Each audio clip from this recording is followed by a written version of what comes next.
Jeremy Belquist a lot of things. When it comes to the episode Temptation, it highlights those bad qualities, similar to uh, the Girl of the Dreams back in episode 8, that highlighted Jeremy's worst qualities: controlling, single minded, tunnel vision, somewhat grouchy and mean, driven. Don't excuse the fact of the mind altering headset, which is a drug analogy, by the way. This episode is the quote unquote very special episode. If we're gonna use old TV show cliches of Code Lyoko, but naturally, like Code Lyoko always does, it does something that is an allegory in a unique way that you wouldn't think it's an allegory. Temptation quickly follows Marabunta, 2 episode distance, as two of Jeremy's darkest and dumbest moments in the entire series. It highlights why he's a bad character, why this character isn't really needed, and it highlights his codependency. Yes, Jeremy Belqua has a codependence problem. A bad one.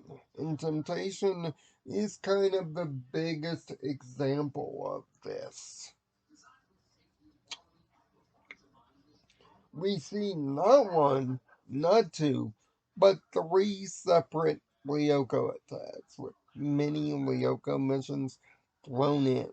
No context, of course, for any of these attacks. Only the third gets actual context, but the first two do not.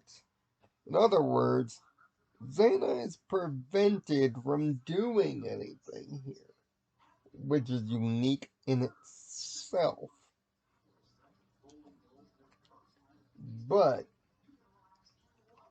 turn, turns out Jeremy's got a secret of his own, and just like Marabunta, and just like Girl of the Dreams, and even slightly routine, he's not let in his friends on this, even locking Aelita out of it, oddly enough. Not only does Jeremy's grouchier than normal attitude show that there's something wrong, but the fact that he's repeatedly grouchy. But quickly we find out there's something else wrong with him. Headaches and health are affecting him, much like being off a drug. We don't know what that drug is, but we see the symptoms. The show using a light room getting darker and darker as the symbolicness of Jeremy quickly losing control over his own mind and his own health. But the more shocking thing is because of his attitude, he forces 2 return trips, even being told that using the time program will result in a narrative callback to A Great Day.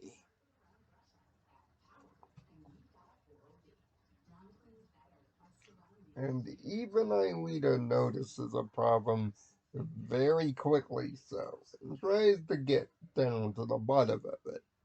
Aelita is the real leader of this team. Fight me. But of course, Jeremy blows her off. Twice. Much like in Marabunta, this kid's going to find out the hard way that he's an idiot. A real idiot. But unfortunately, he's not going to have dictation of this because the drug like symptoms have really got to him. Eventually, he ends up collapsed in his room with the headset nearby, but not before the Lyoko warriors find out the truth about what's going on. And oddly enough, it takes Aelita doing the work, not only on the computer in the main room, setting up the final Lyoko assault of the episode, but also cracking Jeremy's own computer. But she finds the video journal, similar, as we'll see, to something later in the main plot. Explains what the headset is supposed to do. Multiply brain power. And much like a person being introduced to a drug, he feels the thrill of it, thinking that he's making actual progress on the season plot. Sadly, the journals are skipped ahead to near the last one up to current time. He can feel himself slipping away and doesn't know how much longer he has. And unfortunately, it's in that instance that the worst occurs. On the way to the hospital, though, Xana decides to have, finally, his word on the situation. And apparently, Xana is a fan of the movie Final Destination 2. Because why? Because this next sequence is almost a dead spot to spot ringer for the final sequence in Final Destination 2, with some changes, of course. Jeremy's in the ambulance headed to the hospital, his life slipping away. Xana sees this as an opportunity to finally kill the idiot. But it turns out Yumi sees this, and because she's somehow Wonder Woman, with a single bicycle, she manages to cut off the ambulance, catch up to it, and get into it, similar to Final Destination 2. But, just like that movie, they're headed straight to the river. Unfortunately, unlike Final Destination, this isn't the plan to cheat death. But thanks to thanks to thanks to Oric, Aelita, and Odd, they're going to get the chance to cheat death. Short Lyoko scene with some creative strategy by Oric and Odd. And again, Aelita having the solo. But also, this is the first instance of Odd using his shield ability. Something that we'll see more often throughout the course of the series as well. But the job gets done. But not before Jeremy and Yumi are at the bottom of the river. Jeremy finally recovered from being almost on the brink of death due to the headset. No, he makes the case, Oric makes the case after the headset is destroyed that They now have two enemies, one being Xana and one being France Hubbard. But Jeremy quickly corrects him and says that France is clearly an ally. It's just the stuff that he's figured out is ahead of the kids, thus expanding the mystery even further. This episode is a lot of things. It's heavy if you read in between it, and it's hard not to, given my age. But it also highlights and pretty much puts a big sticker on how useless Jeremy Belclaw is. Let me count the ways. 1. Aelita was able to not only control the main supercomputer on her own, Auric was as well at one time, and even, yes, you can make the case it's with Jeremy's assistance launch a return trip, but think about it. If he knows how to do it once, and he's got a good enough memory, he could do it several times outside of it. Aelita assumes a leader role in this episode due to Jeremy's own drug-induced confidence, and does rather well in this notion. Staying concerned and loving, but also understanding the situation.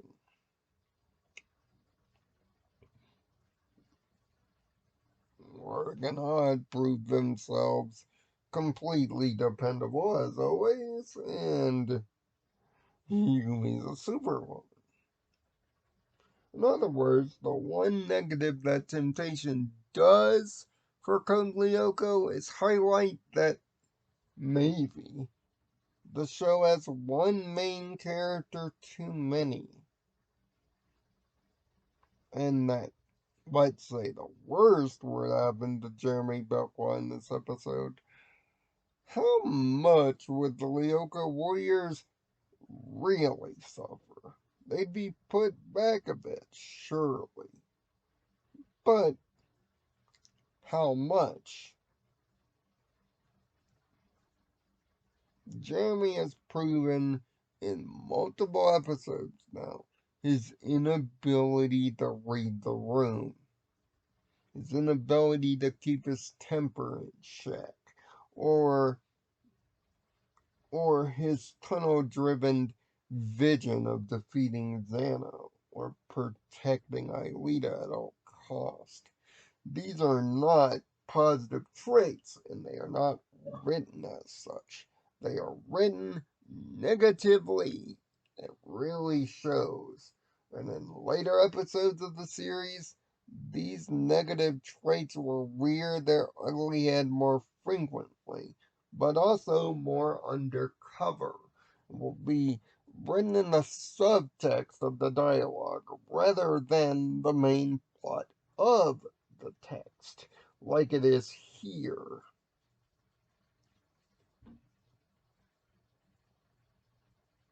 Temptation, much like Marabunta, shows that Jeremy has a tunnel visioned and almost pseudo-driven mind to stop whatever Xana's doing at any cost and make sure that Aelita is safe. Good traits to be sure, but almost at the complete ignorance or even notion that his friends can help him through it. He, when the pressure's on, relies only on himself, driven to his goals.